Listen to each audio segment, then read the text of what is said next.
여러분 어떠십니까? 여러분 복되시지요? 아멘. 우리 옆 사람 같이 바라보면서 복되지요? 예. 우리 노을이도 복되지요? 예, 복되지요. 우리의 삶이 주님 안에서 은혜 가운데 복된 줄을 믿습니다. 우리 계속해서 이 복에 대해서 함께 생각해 보았고요. 복이 무엇인지, 또 복이 어떤 속성을 가지고 있는지, 어떻게 하면 복 받는지, 어저께 우리 믿음, 소망, 사랑 마치 이 가슴 운동, 등 운동, 다리 운동 이렇게 나누어서 운동하듯이 믿음, 소망, 사랑, 이 믿음의 말씀의 믿음, 기도의 소망, 섬김의 사랑, 이 세 가지가 우리에게 복을 주는, 마치 가슴 운동, 등 운동, 다리 운동 하면은 이게 전신에 힘을 주는 것처럼 믿음, 소망, 사랑이 저와 여러분의 신앙적인 복을 받게 하는 정말 전신을 요약한 내용이다라고 제가 말씀을 드렸습니다. 오늘은 그러한 가운데서 우리의 건강, 우리의 영적인 건강과 우리가 복을 받고 있는지를 좀 점검할 수 있는 복의 자가진단법을 여러분과 함께 나누려고 합니다. 여러분들은 부자를 어떻게 구분하십니까? 그 보면요, 유튜브 같은 데 보면은 부자 구분하는 법이 있어요. 뭐 누구는 부자고 누구는 어떻고, 사람들의 외관이나 그 사람들의 작은 말투나 그 사람들의 작은 행동 하나하나를 보면서 저 사람이 뭐 부자다, 저 사람 성공한 사람이다, 저 사람 성공할 사람이다, 이와 같이 작은 증거로 그 사람을 판별하는 종류의 내용의 영상이나 또 이런 그런 글들이 많이 있는 것을 보게 됩니다. 매우 흥미롭죠. 그래서 부자는 정말 좋은 옷을 입었을까? 뭐 조금 명품 옷을 입었을까? 아니면 좀 후줄근하게 보이게 입었을까? 부자들은 뭐 좋은 차를 타나? 뭐 조금 안 좋은 차를 타나? 우리 자신에게 있어서 좀 그것이 식별하기 어려운 내용도 됩니다. 외적으로 부자들을 구분할 수 있는 특징이 무엇일까요? 또 얼만큼 돈이 있어야 부자일까요? 우리는 이와 같은 이 주제에 대해서 굉장히 흥미롭게 바라봐요. 얼만큼 돈이 있어야 부자일까? 얼마만큼 그 사람들이 잘 살아야 부자일까? 근데 이거는요, 부자가 아닌 사람들이 부자에 대해서 판단할 때 내리는 기준이에요. 저 사람 부자다. 근데 그 사람 막상 부자인 사람은 아니라고 할 수도 있어요. 그죠? 참 재밌는 거예요. 저 사람 부자다. 저 사람 잘 사는 사람이다. 야, 저 사람 저기 저렇게 사람이 저렇게 검소한 거 봐. 저 사람 저래서 부자 된 거야. 우리는 막 생각해요. 근데 정작 그 사람에게 당신이 부자냐? 당신이 행복하냐? 당신이 건강하냐라고 말하면 그거는 잘 말하기가 어렵다는 거죠. 이 복의 자기 진단법 역시도 마찬가지예요. 여러분 보시면 옆에 있는 사람들은 다 복 받은 것 같아요? 안 받은 것 같아요? 복 받은 것 같죠. 누가 옆에서 막 우리 그런 거 있거든요. 가난 배틀. 그래가지고 나 요즘에 되게 힘들어 그러면 야 말도 마. 우리는 지금 뭐 이러면서 고난 배틀, 가난 배틀 엄청 많이 해요. 남자들 군 생활도 얘기하면은 또 할 말이 많죠. 그죠? 어디 부대 나왔냐? 그러면 이제 시작을 하죠. 그러면 이제 자기 어디 부대다 그러면 자기 사실 나 해병대야. 그러면 이제 또 이렇게 또 그거 하다가 난 UDT야. 뭐 그러고 뭐 나는 파병 갔다 왔어. 뭐 그러면서 서로 막 싸우는 거예요. 누가 더 힘들었냐? 누가 더 좋았냐? 그 사람들이 똑같이 하는 말이 있어요. 야, 너는 좋겠다. 너는 편안하겠다. 너는 행복하겠다. 이런 얘기를 많이 하죠. 최근에 제가 이제 아는 한 형제가 있는데 이 형제가 너무 잘생겼어요. 저는 사실 그 형제 동생이 더 잘생겼는데 자매들은 그 형제를 좋아하더라고요. 너무 잘생겼어요, 이 형제가. 그 형제 동생이 훨씬 잘생겼지만 근데 이 형이 더 잘생겼어요. 사람들이 좋아해요, 자매들이. 그래서 스토킹을 당해요. 형제인데. 그래가지고 계속 그 어떤 자매들이 이 형제한테 악플 달고 막 죽여버릴 거야 하면서 이렇게 막 메시지를 막 보내는 거예요. 그러니까 이제 이 친구가 막 스트레스를 받아 하는 거예요. 그래서 너무 막 괴롭다 그러고 목사님 기도해 주세요 막 이러는 거예요. 제가 이 얘기를 40대 다른 청년한테 얘기해 줬어요. 그래서 이런 형제가 지금 스토킹 당하고 너무 힘들어한다 했더니 그 40대 청년이 뭐라 하냐면 부럽다 이러더라고요. 부럽다 이러는 거 부럽대요. 너무 웃기지 않아요? 얘는 지금 너무 고통스러워하는데 얘는 부럽다는 거예요. 그리고 하는 말이 뭐냐면은 그렇게 잘생겼으면은 좀 그런 고생도 해야지 다 가지려고 하느냐 막 이러더라고요. 사람 마음이 그렇게 못됐어요. 복에 대해서는 우리가 부에 대한 타인 감별법, 저 사람 부자인가 아닌가, 그런 거에 너무 관심이 많아요. 다른 사람 복 받았나 안 받았나 이런 거에 관심이 많습니다. 따라해 볼까요? 결국 복은 내가 받는 거다. 결국 복은 내가 받는 거예요. 내가 받는 거예요. 그래서 그 복을 받았다고 생각이 드는 순간 진짜 복 안에 살 수 있어요. 그렇기 때문에 이 복의 자기 점검법은 정말 중요한 것이고, 이것이 저와 여러분의 상황이나 여러분이 가지고 있는 것이나 누리고 있는 것과 상관없이 이 복의 자기 진단법을 통해서 내가 복 받은 사람이구나, 이 복의 증거들이 내 안에 있구나를 확인하면 그때부터 여러분 마음에 여유가 생기고, 그때부터 여러분 마음에 내가 복 받은 사람이라고 하는 것에 대한, 나중에 생각해 보겠지만 따라해 볼까요? 영적 자존감이 올라가는 거예요. 사실 이 복 받았다는 게 왜 중요하냐면요, 실제적으로는 우리가 돈이 아무리 많고 막 그래도요, 마음속에 힘들고 어려움이 있으면 어때요? 그러면 마음이 너무 괴롭고 육신도 안 좋아지는 경우가 있어요. 제가 아는 한 분도 계신데, 큰 부자신데 이 류마티스 관절염이 와가지고 손가락 마디가 다 꺾였어요. 다 꺾여서 제대로 이거 집을 수가 없어요.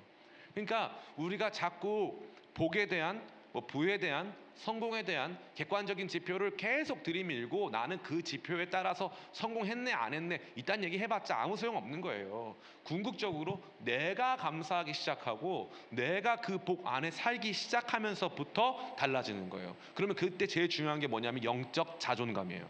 나 괜찮다, 이 정도면 잘했다, 너무 행복하다, 나 복된 사람이다 라고 하는 이 영적 자존감의 회복을 가지고 오늘 이 밤에 돌아가게 되시기를 예수님의 이름으로 축원합니다. 아멘. 아멘이 작지만 날씨도 춥고 상관없습니다. 자, 오늘 우리 같이 읽은 말씀은 산상수훈의 도입부에 해당하는 팔복이라고 합니다. 팔복. 여러분 많이 들어보셨죠? 심령이 가난한 자는 천국이 그들의 것이며, 이렇게 시작하는 이 팔복의 이야기를 우리가 함께 나누어 봤습니다. 이 팔복은요, 너가 뭐 하면 이렇게 된다라는 게 아니라 지금 심령이 가난한 그 사람은 천국을 소유하게 될 것이다 라고 하는 천국 백성의 내적 상태를 보여주는 거예요. 참 너무 중요한 내용입니다. 이건 꼭 아셔야 돼요. 팔복에 대한 이야기를 딱 들으면서 천국 백성, 하나님 나라의 통치 속에 살아가는 하나님 나라 백성인 이러한 영적인 내면적인 이런 이 모습이 나타난다라는 것이죠. 천국 시민들의 내적 특징에 대해서 생각해 보면서 이것들을 우리가 좀 정리해 봤어요. 이 사람 6가지 정도로 정리해 봤는데, 목사님 복이 8개인데 정리를 6개로 하면 안 한 거와 다름없지 않습니까? 하실 수 있지만 그래도 나름 열심히 정리를 해봤으니까 여러분 한번 여러분이 어떠한 사람인가를 한번 스스로 평가해 보았으면 좋겠습니다.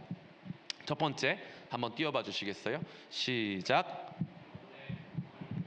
네, 영혼의 고통을 느끼는 사람이에요. 이 복받은 사람의 중대한 특징이 영혼의 고통을 느끼는 사람이다라는 거죠. 같이 한번 읽어보겠습니다. 우리 3절부터 6절까지 7절까지 같이 읽습니다. 시작. 심령이 가난한 자는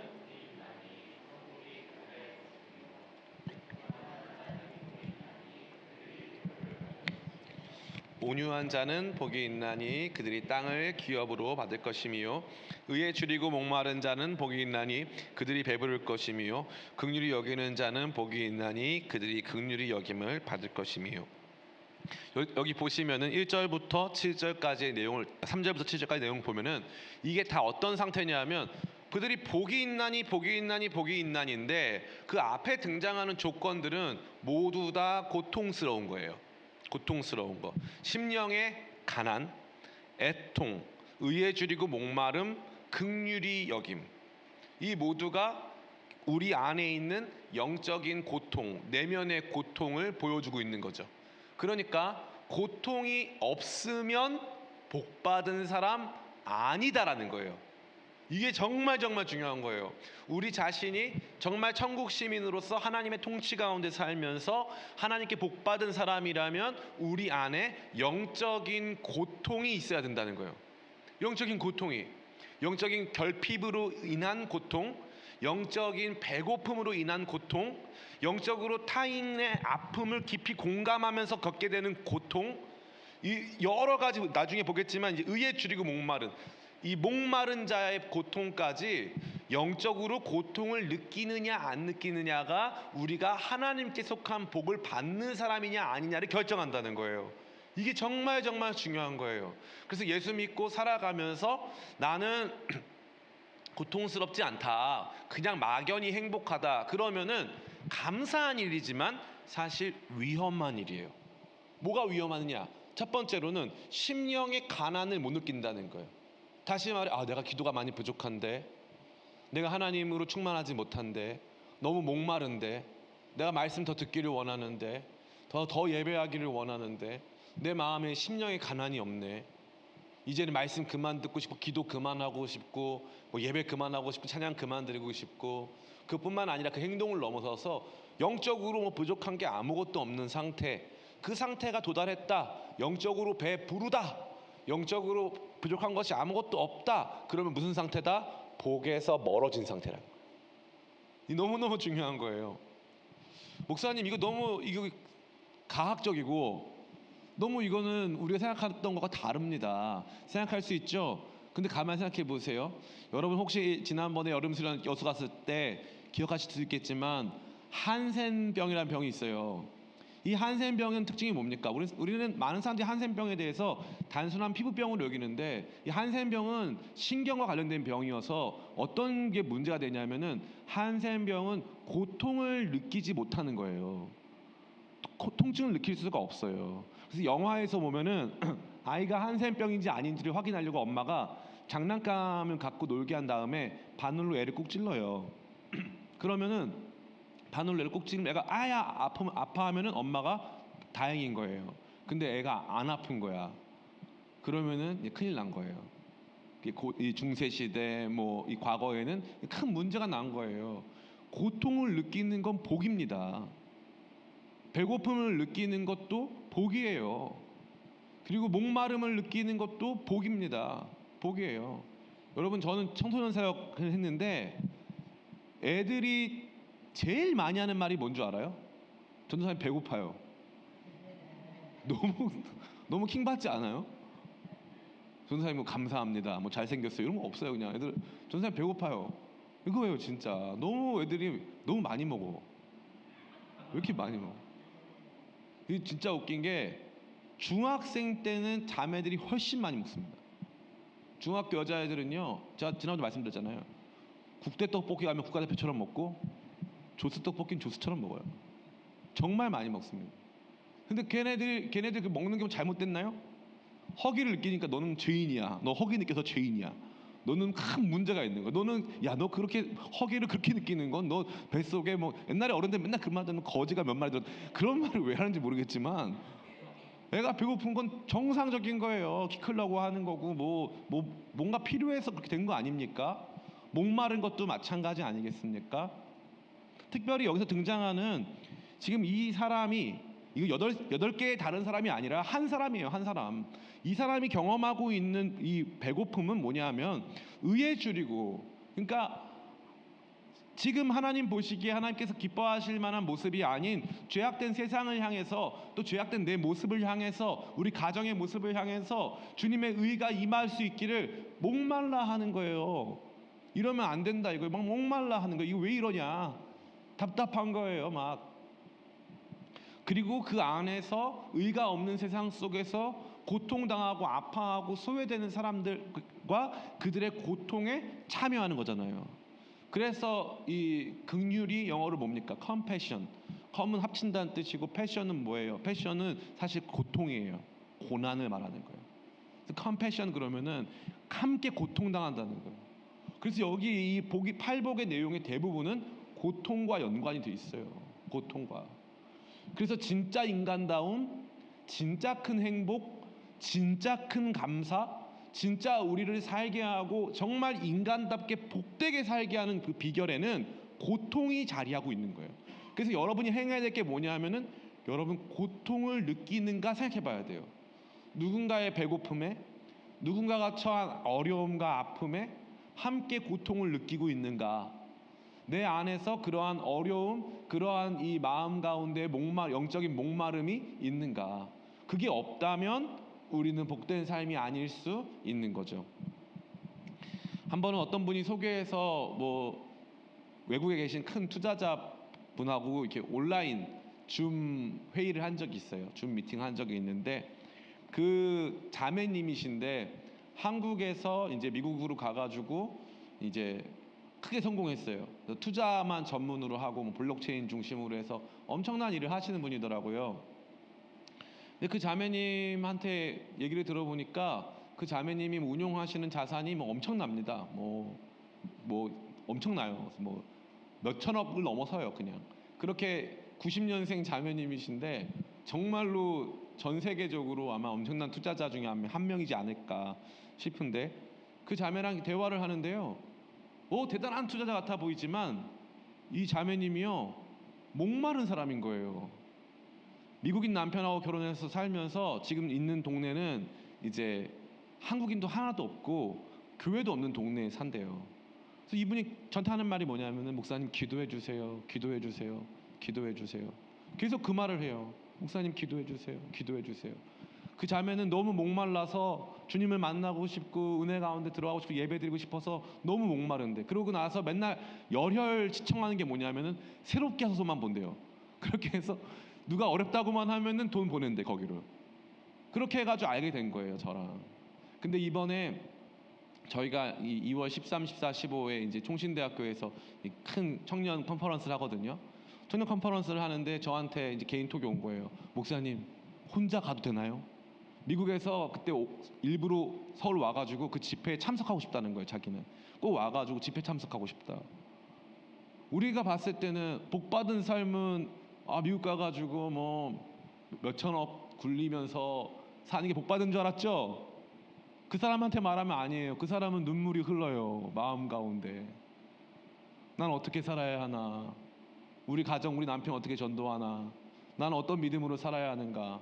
마음 가운데 막 눈물이 흘러요. 그리고 고통당하고 우리 대한민국 때문에 얼마나 많이 우는지 몰라요. 대한민국 때문에 막 울어요. 목사님 어떡하냐고, 우리 나라 어떡하냐고. 너무너무 신기하지 않아요? 그 설정 보면서 이 자매가 돈으로 받은 복보다, 돈은 있다가도 없고 없다가도 있거든요. 돈으로 받은 복보다 영적으로 받은 복이 너무 크다. 그 눈물을 가지고, 그 애통을 가지고 누군가를 돕고 섬기고 그러면서 하나님 찾고 있는 그 자매를 보면서 진짜 복되다라는 생각을 했어요.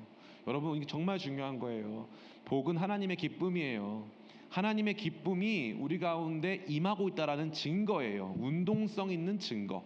그 운동성 있는 증거가 막 나타나는데, 그럴 때 우리 상태가 어떠냐면은, 그 하나님의 우리를 기뻐하신다는 운동성 있는 증거가 나타나면 나타날수록 내 마음은요, 나 복 받아서 좋다, 나 행복하다, 그 마음도 없지 않아요. 있어. 근데 거기다가 플러스로 뭐냐 하면은, 그런데 주님, 저는 이 복보다 주님이 더 좋아요. 저는 이 복보다 주님이 더 좋으니까 주님 더 알고 싶어요. 주님 더 제가 사랑해요. 주님 더 원해요. 더 기도하고 싶어요. 더 예배 잘 드리고 싶어요. 더 말씀 알기를 원해요. 라고 하는 더 영적 목마름과 배고픔, 또 애통과 긍휼의 방향으로 나아가게 된다는 거예요. 이게 여러분들이 건강한 복을 받고 있느냐 아니냐를 진단할 수 있는 가장 중요한 이 전체를 관통하고 있습니다. 우리 10절부터 12절까지 또 한번 볼까요? 10절부터 11절까지 같이 보겠습니다. 시작. 의를 위하여 박해를 받은 자는 복이 있나니 천국이 그들의 것이며 나로 말미암아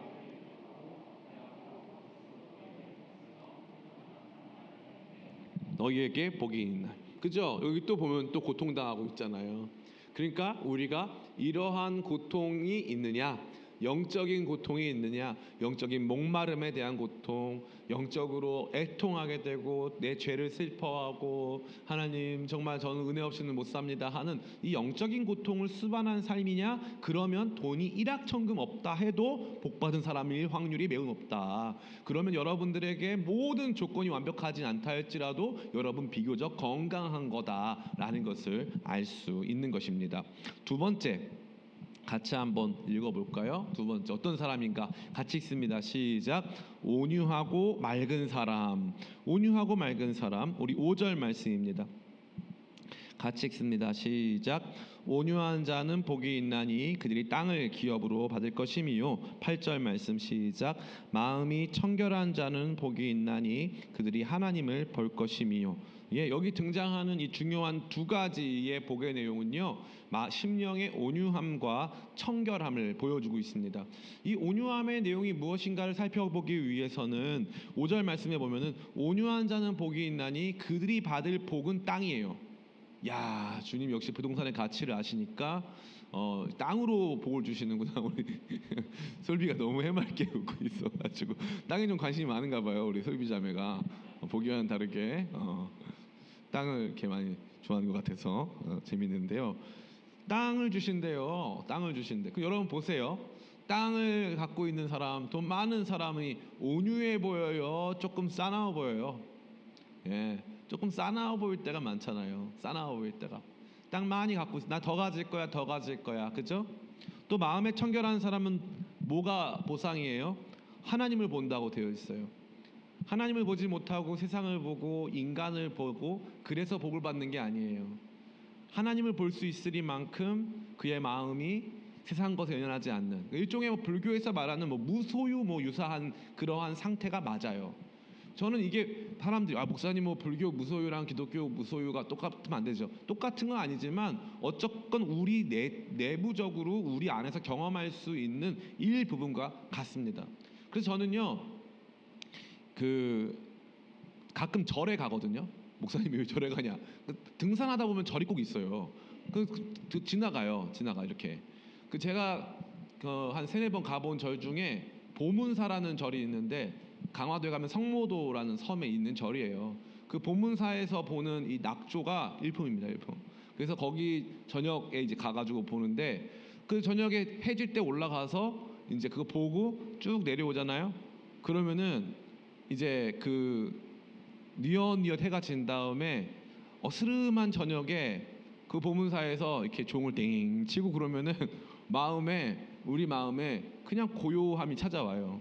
우리는 우리 신앙에서도 사실 그러한 종류의 고요함과 뭔가 아글타글하게 우리의 욕망을 추구해왔던 것들을 좀 멈추는 그런 피스, 평화로운 시간이 있어야 되거든요. 근데 우리가 자꾸 그러한 평안이 없는 거예요. 그래서 마음에 뭐가 없다? 온유함이 없어. 왜? 땅을 가져야 되거든. 이 땅이라고 하는 거는 변함없는 내 터전을 말하는 거예요.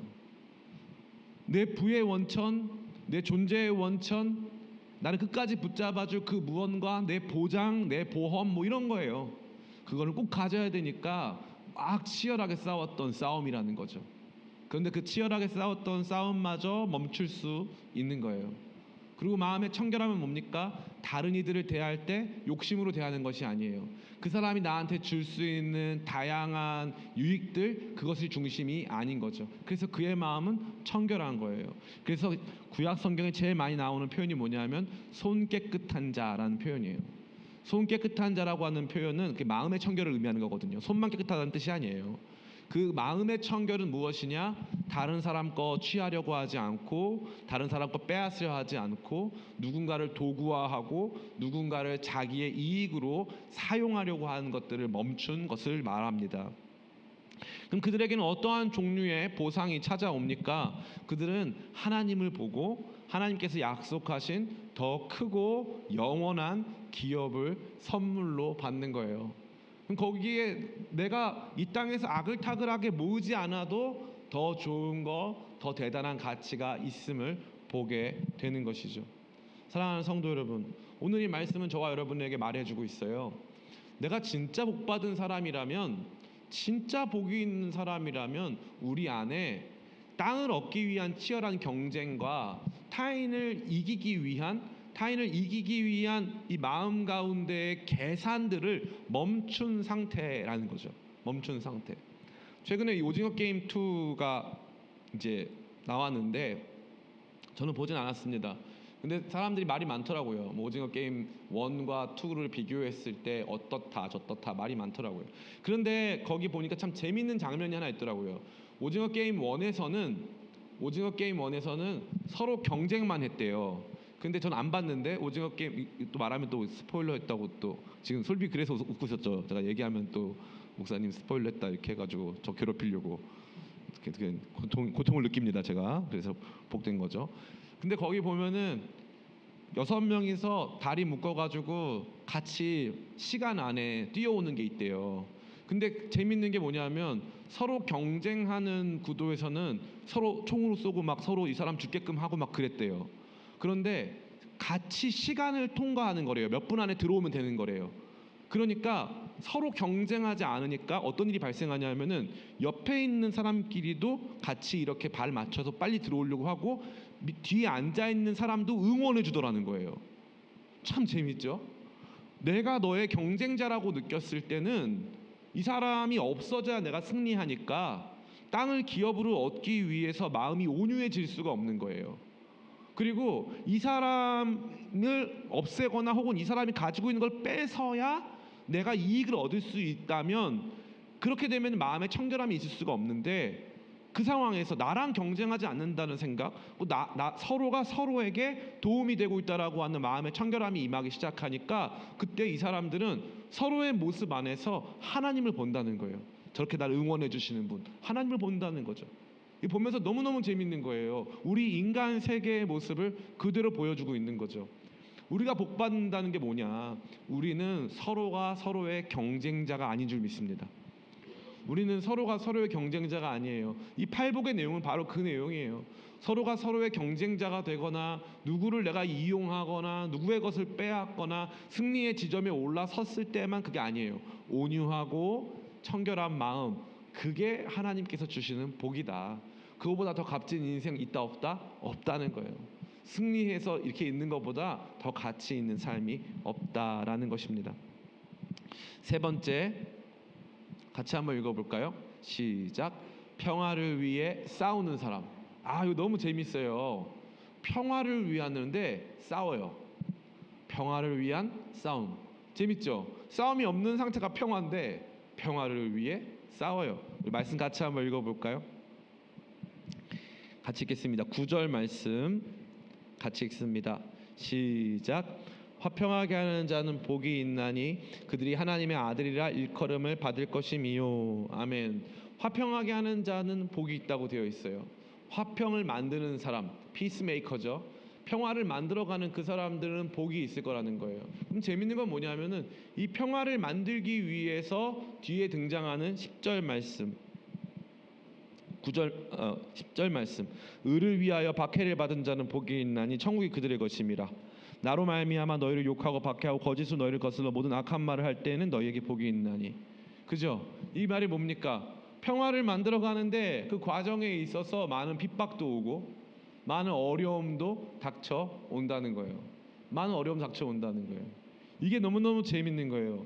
이 말씀 팔복의 내용 전체를 살펴보면은 지금 이 사람은요, 이 평화를 만들고 누군가를 긍휼히 여기고 또 이 다른 사람을 이용하지 않는 이런 삶을 살면서 정말 누군가로부터 압제당하고 누군가로부터 방해받고 저항을 경험하고 있어요.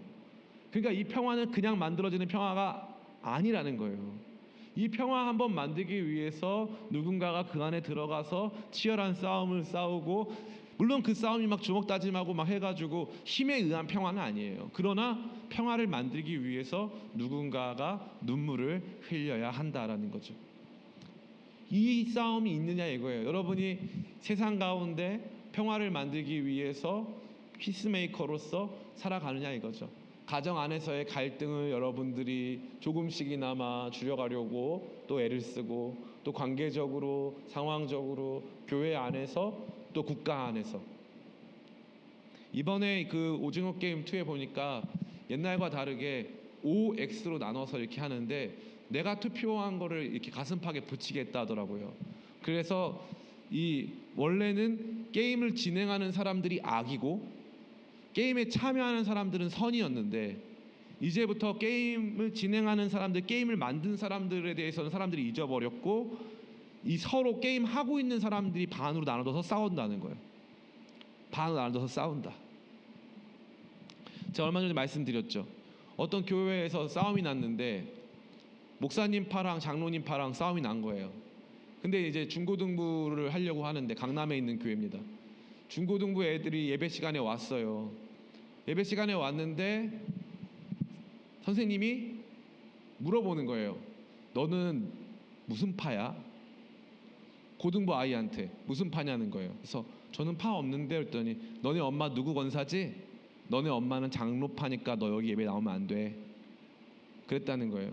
그래서 애를 돌려보냈대요. 예배 나오지 말라고. 그게 교회입니까? 여러분은 비냉을 좋아하세요? 물냉을 좋아하세요? 자, 나는 물냉파다. 물냉파. 나는 비냉파다. 우리 비냉파 많이 계시네요. 난 이렇게 손을 많이 들어줄 줄 몰랐어요. 근데 이렇게 우리 교회가 갈리는구나. 이렇게 제가 평화를 만들기는커녕 지금 갈등을 부추기고 있는 게 아닌가 하는 생각을 하는데요. 그럼 나는 맨날 죽어도 나는 비냉만 먹는다. 나는 물냉 먹는 사람 이해가 안 되고, 물냉 먹는 사람들은 사회의 암덩어리다. 막 이런 사람이 있습니까? 없어요. 저는 감히 말씀드리는 건데 저는 냉면파예요. 다 먹어요. 다 먹어요. 그냥 주는 대로 다 먹어. 너무 맛있어.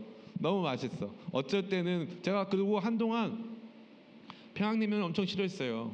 그래가지고 평양냉면 막 핍박하고, 평양냉면 왜 먹냐고 그러고, 비싸다 그러고 막 엄청 핍박했어요. 누가 일곱 번만 먹으면 회심한다 그래가지고 내가 그 회심까지 하려고 7번은 안 먹겠다, 평양냉면. 근데 막 사람들 만나다 보니까 먹게 됐어요. 그래서 이제 최근에는 누구 만나서 야, 나 평양냉면 사줘. 그래가지고 그 사람이 저 평양냉면 사줬어요. 저는 그 전까지는 함흥냉면 판 줄 알았어요. 근데 평양냉면 먹으면 맛있더라고. 그래서 평양냉면 파도 됐어요. 함흥, 평양, 한평파 됐어요. 다 먹어요, 그냥. 왜 우리는요, 세상에 왜 좌우 빨간색 아니면 파란색밖에 없나요? 왜 우리는요, 거기서 참 재밌는 장면이 나온다 하더라고요. 밥을 먹는데 자기는 파란색이고 여기는 빨간색이었대요. 근데 이제 그 중에 같이 있다가 그 게임 끝나고 나서 같이 친했는데 그 사람하고 원수처럼 있다가 빨간색 파란색이었는데, 야, 형 일로 와서 밥 같이 먹자고. 좋은 사람이더래요. 밥 먹을 때는 아무 문제 없어요. 특정 사안에 대해서 막 싸우는 거예요. 저 보면서 너무 마음 아파. 이게 우리 여기 뭐 노예도 있고 성장하는 우리 분들도 많이 계시지만 세상은요 자꾸 우리를 나누려고 해요. 싸우자고 해요. 너는 어디야? 너 빨간색이야? 파란색이야? 나는 노란색인데. 나는 예쁜 하늘색인데. 하늘색도 파란색이야. 자꾸 싸우려고 해요. 근데 복 받은 사람들은 어때요? 복 받은 사람은 내가 파란색이어도 야, 빨간색 밥 먹자. 일로 와. 밥도 먹이고. 그러면은 조금씩 얘가 파래져. 밥도 먹이고 사랑해주면 빨갛던 애가 파래지기도 하고 그 파랬던 애가 빨개지기도 하는 거예요. 우리가 뭐 하나님입니까? 근데 이 복의 핵심이 바로 그거라는 거예요. 평화를 위해서 그냥 평화 좋은 거지, 평화가 참 좋은 거야, 이 수준이 아니라 평화를 이루어 가는 거예요. 평화를 만들어 가는 사람들. 그래서 서로 갈등이 충돌하고 어려움이 닥칠 때 하나님께서 주시는 거룩한 평화의 마음을 가지고 그 중심으로 들어가는 사람들을 의미하는 것입니다. 저는 뭐 예전에 영상도 띄워서 보여드렸는데 저는 미션이라는 영화를 엄청 좋아해요. 이 미션이라는 영화를 보면은 남아메리카 원주민 과라니족이라고 하는 원주민들에게 복음을 전합니다. 과라니족이 계속 선교사를 죽였어요. 선교사를 계속 죽였는데 이 가브리엘 선교사가 올라가가지고 거기에서 이제 오보에를 불어요. 따라라라. 그러니까 그 전까지 선교사님들은 다 죽었는데 오보에 분 선교사님 살았어. 그래서 역시 선교는 음악으로 해야 돼. 그래서 안 그러면 자칫하면 죽어. 그러니까 거기서 음악으로 따라라라라 따라라라라라라라 하니까 원주민들이 죽이러 왔다가 음악이 너무 아름다워가지고 일단 일로 와보세요. 그래가지고 자기 부족으로 데려가가지고 그 선교사님 얘기를 좀 들어봐요. 선교사님 얘기 들어보니까 이해가 되고 납득이 되고 말씀 맨날 들으니까 재밌어. 그래가지고 과라니 부족이 다 크리스찬이 된 거예요. 다. 그래서 거의 교회가 세워졌어요. 많은 선교사들의 이 죽음 위에 교회가 생긴 거예요. 얼마나 좋은 일이에요. 그렇게 해가지고 막 로마 교황청 가가지고 과라니족 이 사람들도 하나님의 형상이고, 그래서 가브리엘 선교사가 가가지고 다 설명해줬어요. 그랬는데 교황청에서도 다 교회를 공인해주고 교구를 인정해줬는데 포르투갈, 스페인이 아니야, 거기 우리 땅이야. 우리 땅이 있어서 잘 점령해야 되는데 걔네가 교회면은 점령을 못하잖아. 그러니까 교회로 인정 안 해버려요. 그리고 그 땅을 쳐들어갑니다. 예수님 받아들여가지고 교회를 세웠고요. 거기가 진짜 천국 같았어요. 그런데 거기에 자기 땅이 있다는 이유만으로 그 사람들 죽이려고 군대가 들어가요. 군대가 딱 들어가니까 이 멘도사 신부라 그래서 원래 노예 이 사냥꾼이 있어요. 멘도사 신부 회심해 가지고 그 과라니 부족을 잡던 사람인데 그 사람이 회심해서 과라니 부족의 선교사가 됩니다. 이 멘도사 수사와 가브리엘 신부가 있는데 멘도사는 신부님 우리 이러면 안 됩니다. 우리 저 총칼을 든 나쁜 놈들 대항해 싸워야 됩니다. 그래서 자기가 원래 과라니족 죽이던 그 칼과 총을 꺼내서 이제 포르투갈 부대랑 이제 전격적인 싸움을 준비합니다. 근데 가브리엘 신부는 우리가 가는 길은 그런 길이 아니다 이렇게 말을 해요. 그렇게 해가지고 이제 딱 쳐들어오니까 멘도사 신부가 준비한 이 군대, 그 과라니족 사람들 활 쏘고 막 폭탄 던지고 하는 군대랑 이제 가브리엘 신부가 준비한 예수님 십자가를 높이 들고 행진하는 찬양대가 그 전투 속에서 같이 쫙 움직이는 거예요.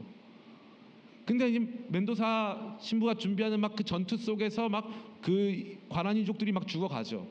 그런데 여기 가브리엘 신부가 십자가를 들고 막 걸어가니까 거기도 똑같이 총이 막 날아오니까 사람들이 총 맞고 쓰러지는데 거기에 이제 가브리엘 신부가 십자가 들고 가다가 목에 총을 탁 맞고 탁 쓰러져요.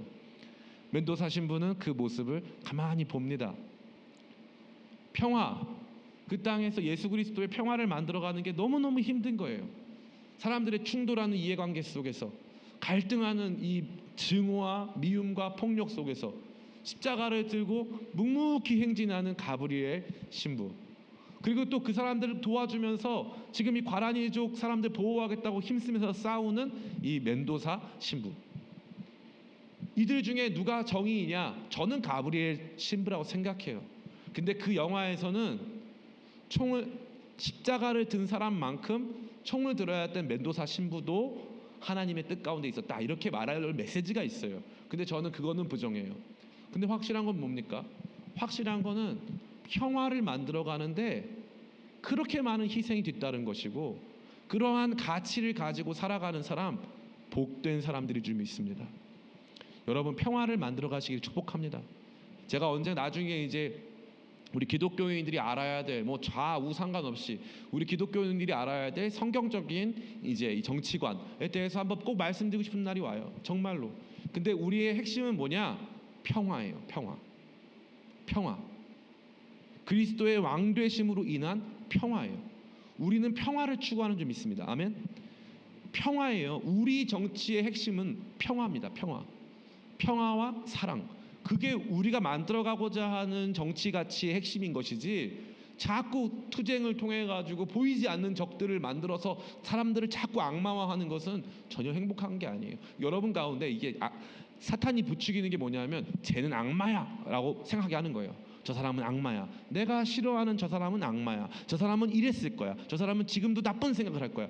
모든 그러한 생각이 너무나도 크다라는 것입니다. 전 여러분들이 평화를 위해서 싸우는, 역설적이지만 평화를 만들어가기 위해서 정말 희생하도록 싸울 수 있는 그런 사람들 되어서 내가 복받은 사람이구나 라는 것을 확인하게 되시길 축복합니다. 네 번째죠. 같이 한번 읽어보겠습니다. 시작. 복음을 위해 핍박받는 사람. 이것도 참 재밌는 거예요. 평화를 위해 싸운다. 아니 평화는 싸움이 없는 상태인데, 그죠? 평화는 싸움이 없는 상태인데 평화를 위해서 싸운다. 역설이죠. 복음을 위한 핍박도 사실 역설이에요. 왜냐하면은 복음은 이제 우리가 더 이상 핍박받지 않는다. 사탄의 압제와 압박에서부터 자유롭게 되어서 우리는 더 이상 그러한 폭력 가운데 놓여져 있지 않다라는 것이 복음의 내용의 핵심입니다. 근데 너무 놀라운 것은 이 복음을 전하는 과정은 어떻다? 그것은 핍박으로 점철되어 있다라는 것입니다. 우리 같이 한번 말씀 읽어보겠습니다. 우리 10절부터 12절까지 말씀 같이 읽습니다. 시작. 의를 위하여 박해를 받은 자는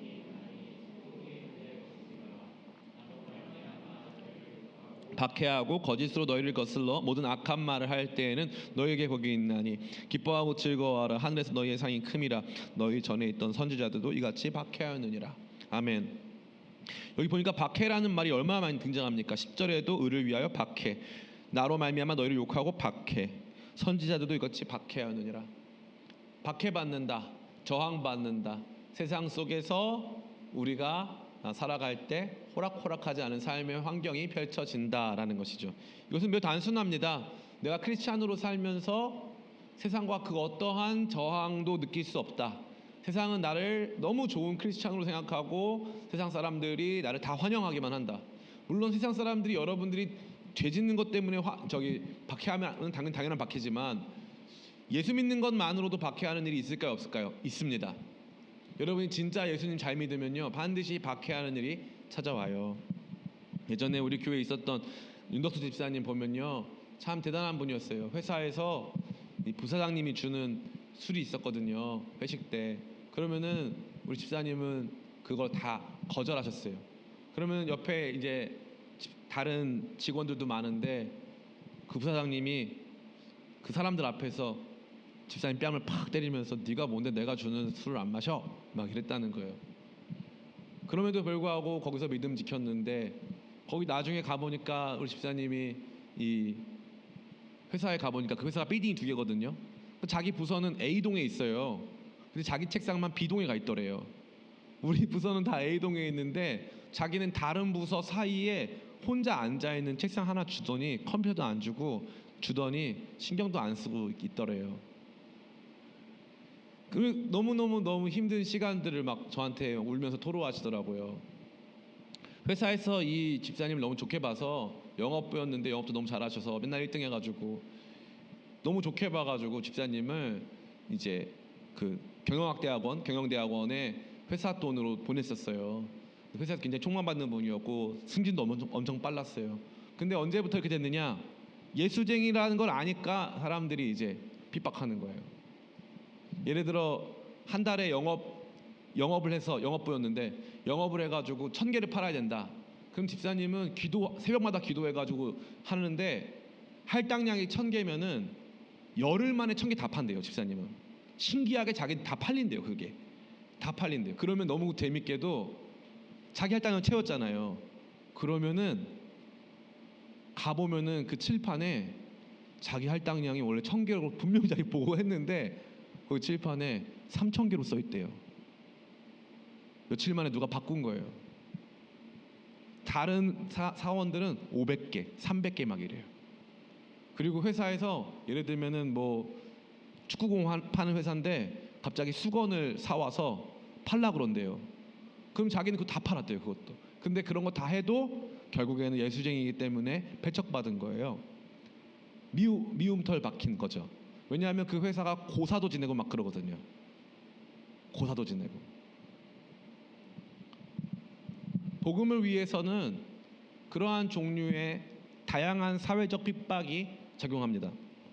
제가 굉장히 친한 뮤지션들이 많은데, 음악하는 사람들이 많은데 아주 알려진 트로트 가수가 있어요. 아주 그 진돗개가 유명한 데에서 나온 여자 트로트 가수. 아주 유명해요. 누군지 말은 안 하겠습니다. 이렇게 아름다운 자매님이신데 그래서 가인. 예. 근데 그런 자매님이 계세요. 근데 여기가 엄마가 무속인이에요. 그래서 콘서트를 하면 진짜 돼지를 잡아서 고사를 제대로 지내고 하는 거예요. 매번. 그럼 거기서 공연하는 밴드들은 크리스찬들이 많아요. 그러면은 그게 너무너무 힘들다는 거예요. 같이 공연 다니면 돈도 많이 벌고 좋긴 한데 매번 이런 일들이 있으니까 너무너무 힘들다는 거예요. 너무너무. 제가 그냥 여러분 삶의 굉장히 작은 부분을 말씀드리는 거예요.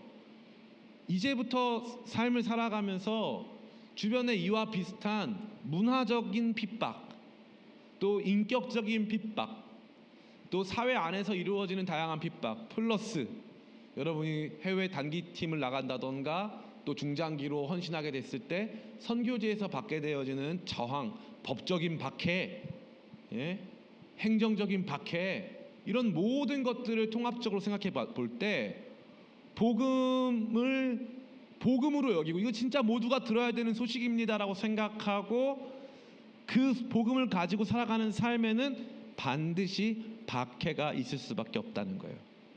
반드시 어려움이 있을 수밖에 없다. 근데 나는 이 어려움이 없다? 나는 이 어려움과 상관이 없다. 이 어려움이 너무 지겹다. 그러면 오늘 말씀에 따르면 팔복의 말씀에 따르면 그런 복음에 의한 핍박, 의를 위한 핍박, 예수 그리스도를 위한 핍박, 선지자적인 핍박이 없는 사람은 복이 없는 사람이라는 거예요. 이게 너무너무 무서운 말씀인 거예요. 그러니까 주님 제 복 받았습니다. 자녀가 잘 되고 뭐 사업이 잘 되고 돈 많이 벌었고 건강하고 우리는 이 차원 생각하잖아요. 근데 건강하고 돈 많고 자녀 잘 되고 막 다 했어요. 다 했는데 복음을 전해야 된다라고 하는 막 생각이 없어요. 그러면 마음 가운데 너무나도 큰 송구하지만 큰 영적 공백이 있는 거예요. 제가 어저께 여기 용산 지역에서 35년 동안 목회하신 침례교 목사님을 만났는데 그 목사님네가 이제 여기 용산 저쪽에 이제 교회 건물이 있어요. 엄청 예쁘더라고요. 그러면서 저 막 보여주세요. 그래서 제가 목사님이 개척을 어떻게 하셨어요? 그랬더니 35년 전에 여기 이렇게 35년 전에 여기가 가정집이었는데 여기 땅이 260평이래요. 가정집이 땅이 260평이면 얼마나 크겠어요? 그 집 사서 개척했다는 거예요. 그래서 아니 목사님 어디서 그런 돈이 나셨어요? 원래 우리 집이 돈이 많아요 이러시는 거예요. 원래 본인 집에 돈이 많대요. 원래 우리 집 돈 많아요. 그래가지고 샀다는 거예요. 돈 많아서 거기 땅 사가지고 교회를 했대요. 그래서 온 가족이 다 같이 교회를 했대요. 다 같이 있는데 자기 아들 둘인데 아들 둘 다 그 교회의 부목사들이고 성도들도 너무너무 행복해하고 딸이 있는데 딸은 천재래요. 카이스트 핵융합 연구소에서 석사까지 다 받았대요. 근데 아빠가 딸이 핵융합 연구자가 되는 게 싫은 거예요. 아빠가 왜 싫으냐? 너는 선교해야 돼. 너 이 탁월한 능력으로 선교지에 수학 강사가 얼마나 필요한지 알아? 이런 거예요. 선교지에 지금 수학 강사가 필요하다는 거예요. 그래가지고 너는 그 능력으로 그래서 아빠가 데리고 딸 데리고 선교지를 다 돌면서 이 나라는 좀 마음에 드냐? 이 나라는 마음에 드냐 하면서 막 보여줬다는 거예요. 그리고 지금도 그 목사님은요 일주일에 5일을 교회에서 살면서 매일 기도한대요. 그리고 그 교회에서 북한에 파송한 선교사님이 계신데 선교사님이 잡혔대요. 북한에. 그래서 무기 노동 교화형을 받으셨대요. 생각해 보세요. 우리 중에 예를 들면 안 되겠다. 저를 예를 들게요. 만약 우리 중에 제가 있었는데 제가 성도 여러분 제가 북한 선교 가겠습니다. 우리가 교회에서 파송해 줬어요. 저를. 근데 제가 북한에 억류된 거야. 그럼 여러분 얼마나 기가 막히겠어요. 잡힌 지 6년 됐대요. 그럼 이 목사님은 지금도 통일부 맨날 들어가가지고 아니 그 선교사 지금 거기서 있는데 생각이나 하고 계시냐고 지금 무슨 일 하고 있냐고 맨날 따지는 게 그분 일이래요. 제가 보면서 이분 얘기 따르니까 자기는 이런 고생을 하고 살 사람이 아니에요. 그냥 교회 개척해야지. 그럼 260평짜리 집 사가지고 그냥 교회 시작하면 되는 사람인 거예요. 자기는 집이 원래 부자래요. 용산에서만 4대째 산대요. 자기는. 근데 완전 원래 집이 부자래요. 상관없대요 그런 거는. 근데 그 교회에서 저를 이제 교회가 엄청 좋은데 교회에서 만나지 말자는 거예요. 그래서 왜요? 그랬더니 요 앞에 카페에서 만나자는 거예요. 왜요? 그랬더니 교회가 이제 돈 아낀다고 우리 다 선교비를 쓰기 때문에 난방을 안 한대요. 그래서 난방을 안 해서 손님이 오면 그 앞에 카페에서 만난대요. 목사님이. 왜 그 사람은 왜 고통당하죠? 왜 돈 주고 핍박을 받죠? 뭐가 그렇게 인생에서 그 사람은 해야 할 그런 엄청난 사명감이 있는 거죠? 따라해 볼까요? 복음의 채무감. 내가 들은 이 복음을 전해야 한다. 하나님이 세상을 이처럼 사랑하신다. 하나님 당신도 사랑한다. 하나님 북녘 땅도 사랑한다. 열방에 죽어가는 저 작은 아이들 하나님이 사랑하신다 라고 하는 그 채무감 때문에 세상이 준 적도 없고 세상에서 빚도 없는 사람이 그렇게 살고 있더라고요. 제가 보면서 많은 생각을 했어요. 이 복음을 위해서 복된 소식을 위해서 복된 소식은 나를 복되게 하는 소식이면 핍박받지 말아야지. 아니에요.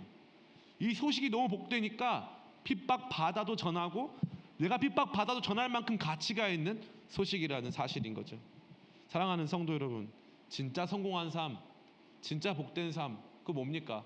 진짜 복된 삶 그거 하나님 나라 위에 사는 것이고 핍박받아도 될 만한 가치가 있는 삶이 복된 삶 아니겠습니까? 살아서 멋지게 살아가야 될 삶의 이유가 있는 삶이 바로 거기에 있는 것 아니겠습니까? 전 여러분들이 핍박받아도 될 만한 가치가 있느냐, 그게 없다면요, 돈 아무리 많이 벌어도 그 돈으로, 건강 아무리 좋아도 그 건강으로 여러분 죄만 더 짓는 거지 그것보다 더 가치 있는 삶을 살 수는 없습니다. 다섯 번째, 같이 읽습니다. 시작. 오늘을 사는 내일의 사람. 참 재밌는 거예요. 그러니까 다 역설이에요. 역설. 평화를 위해 싸우고 복음을 위해 핍박을 받고 오늘을 사는데 내일에 속한 사람이에요. 이 말이 뭐냐면은 현재적 가치가 우선하지 않고 도래할 가치에 마음을 두는다 이 말이에요. 지금은 내가 비록 가난하고 지금은 비록 인정받고 있지 못하지만 언젠가 내가 반드시 이것에 대한 보상을 받을 수 있다라고 하는 거죠. 이 굉장히 중요한 내용이 아닐 수 없습니다. 제가 이제 또 최근에 미국에서 온 한 형제랑 만나서 얘기를 했는데 로켓을 연구해요. 이 형제가 84년생 형제인데 아주 귀엽게 생겼어요. 저랑 친한 동생인데 그래도 아주 좋은 대학교 물리학과 나오고 미국에서도 이제 로켓 관련 학위 받아가지고 이제 로켓만 전문적으로 연구하는 형제인데 저한테 귓속말로 이렇게 말을 하더라고요. 목사님, 제가 코인을 좀 했습니다. 그러는 거예요. 그래? 잘 됐어? 그러니까 이 친구가 저도 제가 그런 사람인 줄 몰랐어요 이러는 거예요. 그래서 어떻게 됐어? 막 흥미진진하잖아요. 어떻게 됐어? 했더니 제가 샀는데요. 샀는데 99% 떨어졌어요. 그러는 거예요. 100불에 샀는데 1불 됐대요. 1불. 그래서 내가 그럼 망한 거 아니야? 그랬더니 망했었는데 저는 아무리 봐도 그때가 기회다 싶어서 1불 됐을 때 더 샀대요. 1불 됐을 때 더 샀대요. 그래서 결국 어떻게 했어? 했더니 5배 올랐대요. 전 보면서 너무너무 신기하더라고요. 제가 여러분 뭐 코인 하라고 목사님이 막 그런 거 하라고 하는 게 아니라 잘 보세요. 우리는 그날의 가치 1불만 올라도 뭐 5불만 떨어져도 우리 마음 막 철렁철렁 내려앉고 오늘의 가치로 사는 사람이잖아요. 그래서 제가 그랬어요. 야, 너 약간 투자자 같다. 그래서 이 친구가 실제로 한국에 있는 스타트업 어느 회사 로켓 이것만 하다가 자기는 못 살 것 같아요. 자기가 이 로켓 회사를 사든가 로켓 회사를 만들어야겠더라는 거예요. 자기가 아무리 봐도. 그래서 자기는 투자를 좀 공격적으로 해야 되겠다 싶어서 미국에 살지만 한국의 스타트업 회사를 같이 설립했대요. 최근에. 그래서 한국에 자주 나오고 대전에 있는데 카이스트 친구들이랑 같이 회사 만들어서 그 회사를 계속 투자하고 있대요. 몇 억 투자했대요 자기가. 그러면서 저한테 하는 말이 뭐냐면 제대로 공부하면 미래 가치가 보인다는 거예요. 그래서 자기는 그 후회가 없다는 거죠. 너무나 자기가 자신 있대요. 이 뒤에 어떤 일이 벌어질지, 그리고 자기가 그걸 버텨낼 수 있는, 한마디로 이제 배짱이 있는 사람이라는 것을 확인했다 이거죠. 여러분, 세상을 살아가는 과정에서 돈에 대한 배짱만 있어도 이 정도 미래 가치를 투자할 수 있습니다. 근데 우리는요, 하나님께서 우리 가운데 주시고자 하시는, 지금 우리가 힘들고 어려워도 기뻐하고 즐거워하라. 네가 반드시 보상을 받겠다. 복 받는 사람은 현재의 그 복을 다 받고 있지 않다. 현재의 그 복을 다 누리는 게 아니다. 복 받는 사람은 지금은 내가 받을 복을 조금 지연시키고 있지만 언젠가 반드시 받는다라고 하는 이 복, 다시 말해 보상의 지연 혹은 보상의 이 뒤에 따라오는 후속적인 보상, 이런 것들이 너무나 중요하다는 거예요. 그 말씀 보면요, 다 이거 아닙니까? 우리 3절부터 제가 읽어드릴게요. 심령이 가난한 자는 복이 있나니 천국이 그들의 것임이요, 애통하는 자는 복이 있나니 그들이 위로를 받을 것임이요, 그들이 땅을 기업으로 받을 것임이요, 그들이 배부를 것임이요, 긍휼히 여김을 받을 것임이요, 하나님을 볼 것임이요, 하나님의 아들이라 일컬음을 받을 것이다. 다 미래형이에요. 다 미래형이란 말이에요. 그러면 우리의 가치가 어디냐면 이 미래에 있다 이 말이에요. 미래의 실현 가치를 위해서 오늘 미래의 실현 가치를 더 풍성하게 해줄 그 씨앗을 오늘 투자를 한다 이 말이에요. 그러니까 진짜 복 받은 사람은 투자하는 사람이에요. 오늘을 투자하여 내일을 만날 수 있는 사람인 거예요. 그럼 영적으로도 마찬가지예요. 오늘 내가 심령이 가난하고 애통하고 온유하고 의에 줄이고 목마른 자가 되고 긍휼히 여기는 자가 되고 마음이 청결하고 화평하게 되는 자가 되고 의를 위하여 박해를 받고 있는 사람이 맞다면 우리는 어떻게 생각되냐면은 그런 일들이 내 안에 있으니까 내가 언젠가 반드시 복을 받겠구나라고 하는 영적 배짱이 있어야 되는 거예요. 영적 배짱이. 선교사님들도 그런 마음의 배짱을 가지시고 계시고 가지시는 분들이 많고 또 가지셔야만 합니다. 영적인 배짱. 지금은 내가 그거 하지만 반드시 하나님께서 갚아주신다. 저는 이제 선교지를 많이 가보잖아요. 하나님이 선교사님들에게 주시는 제일 큰 복이 뭔지 아세요? 두 가지인데 부부 금술의 복이랑 또 하나는 자녀의 복이에요. 그렇게 하나님께서 선교사님들한테 자녀를 많이 주시고 또 자녀들이 잘 돼요. 재밌더라고요. 그렇게 좋은 학교들을 다 잘 가고 학교 가서뿐만 아니라 엄마 아빠 잘 이해하고 그렇게 하나 되고 그런 사람들이 너무나 많더라고요. 그 당시에는 고통스럽고 어려운 삶의 시간을 보내고 의를 위하여 핍박받고 고난의 시간들을 많이 지나야 했지만 하나님께서 주시는 그 위로의 복이 너무나 큰 줄을 믿습니다. 사랑하는 성도 여러분, 저는 여러분들이 오늘을 사는 내일의 사람 되시길 축복해요. 내가 보상받을 그날은 반드시 온다. 오늘 내가 의에 줄이고 목마르고 심령이 가난한 오늘 이 상태를 잘 지나면 하나님께서 반드시 내게 더 큰 것으로 갚아주신다라고 하는 미래에 대한 소망을 가슴에 품고 사시기를 예수님의 이름으로 축원합니다. 우리 마지막 6번째 같이 읽어보겠습니다. 시작. 땅에 사는 하늘의 사람. 참 너무 좋아요. 오늘을 사는 내일의 사람, 땅에 사는 하늘의 사람. 다 역설이에요. 평화를 위해 싸우는 사람, 복음을 위해 핍박받는 사람. 너무 재밌죠? 땅에 사는 하늘의 사람. 재밌는 거는 지금 이 가치들은 무엇입니까? 여기 등장하는 가치들은 다 하늘의 가치들이에요. 하늘의 가치들을 추구하는데 이 사람은 땅에 살거든요. 이 사람 땅에 두 발 딛고 살지만 마음은 하늘의 가치를 두고 사는 거예요. 이 땅의 것으로 만족할 수가 없고 이 사람 안에서 더 크고 더 고귀하고 아름다운 가치를 추구한다는 거죠. 그게 바로 복된 사람의 특징인 거예요. 땅의 것으로만 만족할 수 없는 사람, 하늘의 가치를 마음에 품은 사람이라고 할 수 있습니다. 하늘의 가치를 마음에 품었기 때문에 그들은 그럼 뭘 원할까요? 첫 번째, 그들은 천국을 원합니다. 천국은 뭐예요? 많은 사람들이, 우리 기쁨의 교회 성도들 아닌 사람들은 다 잘못 대답하겠지만 우리 성도들 한번 대답해 봅시다. 천국은 죽어서 갑니까? 살아서 갑니까? 살아서 갑니다. 천국은 살아서 가는 거예요. 절대 잊지 마세요. 천국은 죽어서 가는 거 아니에요. 어디 가서 꼭 이요한 목사가 이 말 했다고 다 동네방네 알리세요 돼요. 천국은 죽어서 가는 게 아니에요. 천국은 살아서 가는 거예요. 많은 사람들이 이걸 몰라요. 다시 말해서 뭡니까? 구원은요, 살아있을 때 받는 거예요. 살아있을 때 여기에서 하나님 나라 천국을 맛보는 거예요. 그렇게 해가지고 천국이 이 땅 가운데 도래하는 겁니다. 이거는 장로교 신학의 핵심 중에 핵심이에요. 핵심 중에 핵심입니다. 근데 여지껏 이런 걸 들어본 적이 없는 사람들이 너무나도 많아요. 너무 안타까워요. 천국은 회개하라, 천국을 갈 것이다. 아니에요. 회개하라, 천국이 가까이 왔다고 말씀하셨어요. 천국은 오는 거예요. 예? Going to heaven이 아니에요. Heaven is coming. 천국이 오는 거예요. 이 진짜 중요한 맥락입니다. 근데 이걸 모르는 사람들이 너무너무 많아서 너무너무 안타까워요. 몇 번을 말해도 이걸 모릅니다. 그래서 이미 천국이 이 땅 가운데 왔어요. 그러면 우리는 살아서 천국에 들어왔어요. 천국은 뭐라 그랬어요? 하나님의 통치가 천국이라고 했어요. 하나님의 통치. 너희는 먼저 그 나라와 그 의를 구하라. 그리하면 이 모든 것을 너희에게 더하시리라. 하나님께서 다스리시는 하나님의 통치 안으로 들어와라. 그러면 내가 너희에게 그 모든 것을 더한다고 되어 있어요. 모든 것을 더한다. 내가 너를 먹이고 돌보고 너의 길을 인도하고 함께 하겠다고 주님께서 말씀하신 줄을 믿습니다.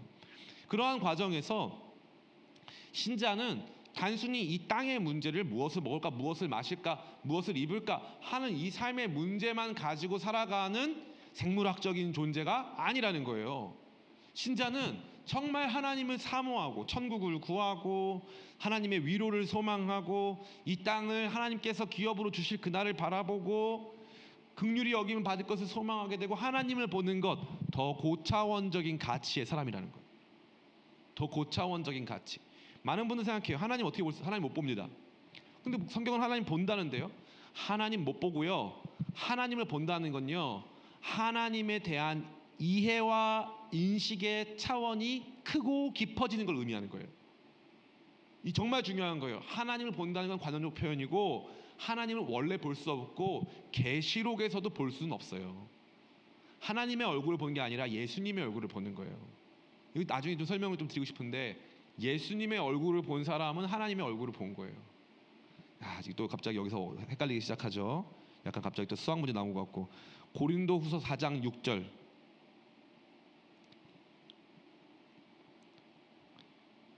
혹시 찾으실 수 있는 분들은 찾아주세요. 자, 6절 같이 읽습니다. 시작. 어두운 데에 빛이 비치라 말씀하셨던 그 하나님께서 예수 그리스도의 얼굴에 있는 하나님의 영광을 아는 빛을 우리 마음에 비추시느니라. 자, 보세요. 하나님의 영광을 아는 빛이 어디 있다 그랬어요? 어디 있어요? 그렇죠. 예수 그리스도의 얼굴에 있다고 되어 있잖아요. 예수 그리스도의 얼굴에 있는 하나님의 영광을 아는 빛이라고 되어 있어요. 그러면 이 빛은 어디서 나오는 거예요? 예수님의 얼굴에서 나온단 말이에요. 그래서 계시록에 보면은 보좌 우편에 계신 어린 양의 얼굴을 보니 해같이 빛난다라고 되어 있잖아요. 그러니까 예수님의 얼굴을 보고 그분의 빛 가운데서 하나님의 영광을 아는 빛을 만나는 거예요. 그러니까 하나님을 직접적으로 우리의 육안으로 보는 게 아니라는 거예요. 그러면 여러분 하나님 눈으로 보면 하나님은 영이셔야 돼요? 하나님은 육이셔야 돼요? 제가 지금 굉장히 어려운 말씀 드렸나요? 다시 한번 물어볼게요. 우리가 하나님을 우리의 눈으로 여러분 부활 믿으십니까? 부활 안 믿을 거예요? 부활 믿으세요. 오늘 설교는 안 믿어도 되지만 부활은 믿으세요. 부활을 믿으시면 육신의 부활을 믿으십니까? 예, 우리가 몸으로 다시 산다고 되어 있잖아요. 육신의 부활이 있는 거예요. 그러면 우리가 부활체가 되어도 우리 눈은 육신의 눈이란 말이에요. 개선되고 온전케 된 눈이지만 육신의 눈이에요. 그럼 육신의 눈을 가지고 우리가 하나님을 본다면 하나님은 육이어야 된단 말이에요. 그런데 그 하나님은 영이시니 예배하는 자가 신령과 진정으로 예배할지어다 돼 있잖아요. 그러니까 하나님은 영이란 말이에요. 우리가 육신의 눈으로 하나님을 보는 게 아니라고요. 하나님을 볼 수가 없다고요. 죄가 없는 상태에도 육신의 눈으로는 하나님을 볼 수가 없다고요. 없습니다. 그런데 오늘 말씀에 뭐라고 되어 있어요? 마음이 청결한 자는 하나님을 볼 것이미요 돼 있잖아요. 그럼 그때 하나님을 본다는 건 하나님의 이렇게 하나님 얼굴이 막 수염도 나 계시고 뭐 하나님의 몸이 굉장히 좋으신데 지금 전완근이 너무 탁월하시고 하나님의 몸을 보는 게 아니잖아요. 하나님의 영광을 보는 거예요. 하나님의 어떠하심을 본다 이 말이에요. 어떠하심을 완전히 새로운 차원으로 들어간다 이 말이죠. 그러니까 저와 여러분 가운데 땅에 살지만 우리가 추구하는 가치, 하나님 더 알기 원하고 하나님께서 기뻐하시는 곳에 나 있기 원하고 그분께서 원하시는 일을 감당하기를 원한다라고 하는 전격적인 우리의 존재적 변화가 일어난다는 것입니다. 말씀을 마치면서 오늘 등장하는 이 복과 관련된 모든 내용은 내면적이고 영적이고 미래적이에요. 또 이것은 우리의 존재적 변화를 먼저 만들어가는 거예요. 그리고 마지막으로는요, 미래에 일어날 보상적 개념이 들어있어요. 이거 진짜 중요한 거예요. 이 내용을 알지 못하고 내가 복 받았냐 안 받았냐, 우리 집에 차가 있나, 우리 집에 화장실이 몇 개인가, 나는 어느 대학에 나왔나, 나는 뭐 얼만큼 대단한 삶을 살았나, 그걸로는 우리 복 받은 사람인지 알 수가 없어요. 알 수가 없습니다. 복 받은 사람으로서의 변화는요, 존재적 변화예요. 이 존재적 변화를 경험하고 나면 복 받은 거예요. 복 받은 거. 저랑 친한 이제 임형규 목사라는 사람이 있어요. 네, 우리 캠프에 와가지고 이제 같이 있다가 자기 그 행사 끝나고 이제 저녁에 집회를 해야 되는데 자기한테 2시간만 달래요. 그래서 어디 갈 건데? 그랬더니 운동하러 간대요. 2시간 동안 몰라도 운동을 해. 빨리 그냥 밥 먹고 쉬다가 말씀드리다 전에 그랬더니 자기는 무조건 운동 가야 된대요. 자기는 운동을 안 하면 몸이 근질근질거려서 안 된다는 거예요. 자기는 그게 자기가 정말 원하는 거예요. 그래서 실제로 거기 수원 화성에서 헬스장 다 검색해가지고 딱 그 2시간 운동하겠다고 가가지고 운동 딱 하고 와서 말씀 전하고 집에 가더라고요. 보면서 너무너무 놀랐어요. 뭐가 바뀐 거예요? 체질이 바뀐 거예요. 체질이. 그럼 보세요. 그 사람 체질이 바뀌어서 운동 안 하면은 자기는 이게 도저히 아무것도 안 될 것 같은 그 체질이 된 거예요. 자기는 다른 사람과 느끼는 게 다르고 다른 사람과 가치를 두는 게 다르고 자기에게 있어서는 시간을 사용하는 것도 다르고 마음의 상태도 달라. 왜냐하면 나는 운동하는 사람으로 체질이 바뀌었거든. 그래서 바뀌었기 때문에 이걸 해야지만 자기는 복 받은 사람인 거야. 그러면 내가 그렇게 운동에 목마르고 의에 줄이고 목마르고 내가 그렇게 그걸 사모하게 되고 그러면은 그게 복이에요, 독이에요? 복이잖아요. 그게 복이잖아요. 존재적 변화가 일어났을 때 복을 판단할 수 있는 거예요. 내가 안 바뀌었는데 돈이 많아졌다? 내가 안 바뀌었는데 상황이 좋아졌다? 내가 안 바뀌었는데 유명해졌다? 그러면 무서운 거예요. 무서운 거예요. 내가 바뀌면 좋아지는 거예요. 내가 바뀌는 게 복인 줄 믿습니다. 우리 말씀 마치면서 제가 처음에 뭐라고 말씀드렸어요? 따라해 볼까요? 영적 자존감. 영적 자존감이 회복되면요, 아무것도 없어도 마음에 평화가 오고 아무것도 없어도 내 마음 가운데 내가 복된 사람이라는 것을 고백할 수 있는 줄을 믿습니다.